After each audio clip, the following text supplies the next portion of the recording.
Right breaking news చూస్తున్నాం. పల్నాడు జిల్లా గురజాల నియోజకవర్గంలో టీడీపీ గూండాలు బరితెగించారు.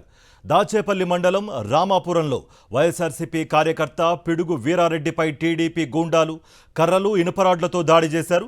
దీంతో తీవ్ర గాయాల పాలైన బాధితుడు వీరారెడ్డిని ఆసుపత్రికి తరలించారు కుటుంబ సభ్యులు. కూటమి అధికారంలోకి వచ్చినప్పటి నుంచి రామాపురం గ్రామాన్ని వదిలి గురజాల మండలం చెల్లగుల్లపాడులో నివసిస్తున్నాడు బాధితుడు.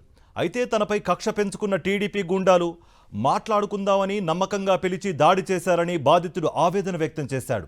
టీడీపీ నేతలు వీరరాఘవరెడ్డి, వేముల ప్రతాప్ రెడ్డి, నర్సిరెడ్డి, బొడ్డయ్య దాడి చేశారని పిడుగు వీరారెడ్డి ఆరోపించాడు.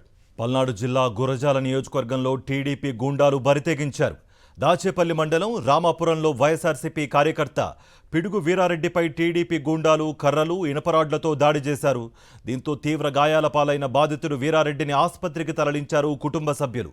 కూటమి అధికారంలోకి వచ్చినప్పటి నుంచి రామాపురం గ్రామాన్ని వదిలి గురజాల మండలం చెల్లగుల్లపాడులో నివసిస్తున్నాడు బాధితుడు. అయితే తనపై కక్ష పెంచుకున్న టీడీపీ గూండాలు మాట్లాడుకుందామని నమ్మకంగా పిలిచి దాడి చేశారని బాధితుడు ఆవేదన వ్యక్తం చేశాడు. టీడీపీ నేతలు వీరరాఘవరెడ్డి, వేముల ప్రతాప్ రెడ్డి, నర్సిరెడ్డి, బొడ్డయ్య దాడి చేశారని పిడుగు వీరారెడ్డి ఆరోపించాడు.